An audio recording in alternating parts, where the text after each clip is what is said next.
Things we need to pay attention to when it comes to this market. You currently are going to see what is called disinflation, which is when the inflation rate slows down over the short period of time. You need to understand that inflation appears in spikes, so when you see inflation being resolved, it won't be because of Biden or even Powell. This is because the essence and the nature of inflation. This fools people into thinking it is over and instead comes back worse. When it does come back, and it will, neither the POTUS nor the Fed will take credit. What you are going to see is that the government, like they are now doing, will print a huge amount of money, which is called the velocity of money. This is where at which all transactions in the economy occurs. Velocity is nominal GDP/money supply. Quantitative tightening plus higher rates starts to push the money supply down. Right now, we are seeing a tick up in this velocity.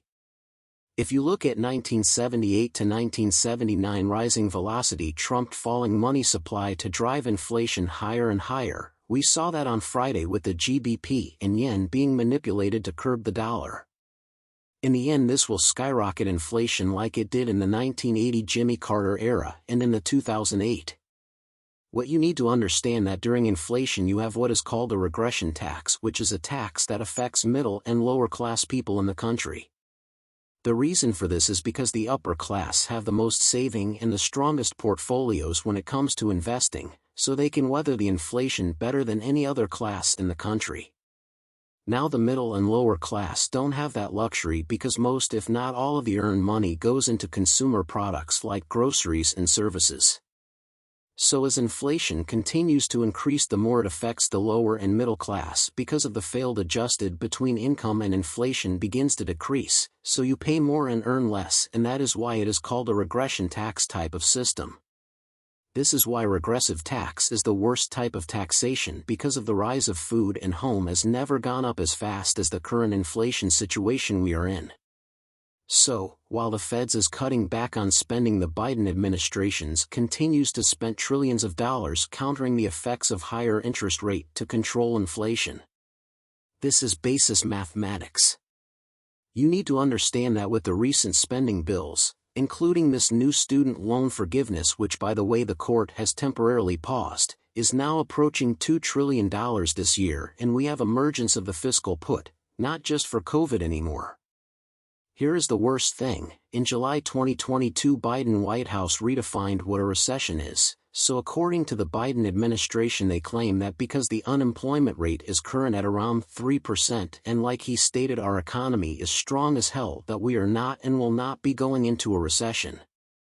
Well, that is the biggest lie they are saying to the American people, as the readings of the unemployment rate is a huge lagging indicator of what it is and what will come.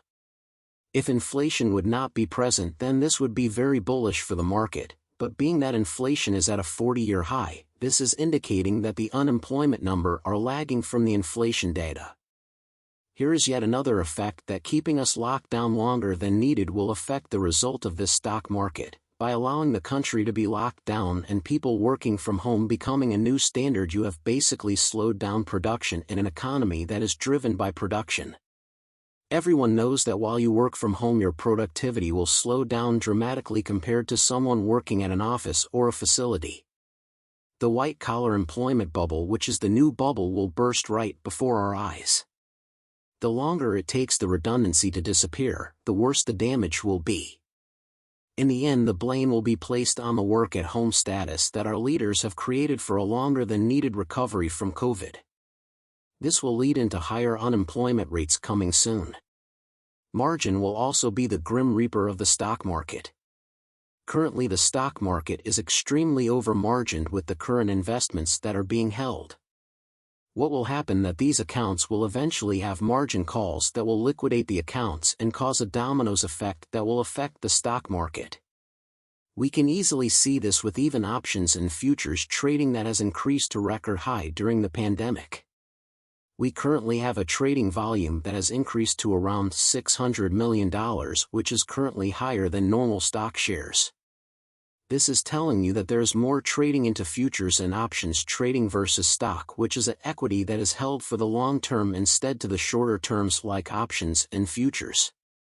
We also have a huge credit card debt which currently sits at around $4.6 billion, and one of the biggest factors is Goldman Sachs.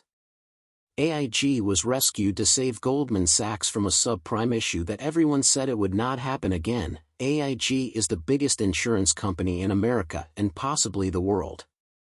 In the latest report, Goldman Sachs disclosed that they have a 3% loss rate on the business of subprime as of Q2 because how easily they are giving credit card away, and in the latest promotion, which is the Apple Card.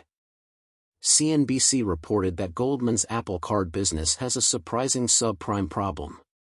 They have also reported that a huge numbers of credit cards being issued by Goldman is to borrowers with a score lower than 650. As inflation increases, the people that will hurt the most is the middle and lower class people which have the most credit card bills. Currently, Goldman has a risk of charge-off in their credit cards of 2.93%, while Capital One has 2.26% and BAC was a 1.6% and JPM has a 1.47%. This is indicating that Goldman Sachs are in big trouble if our economy is not fixed soon. These are all factors that will lead into a massive crash worse than 2008 within the next 6 to 12 months.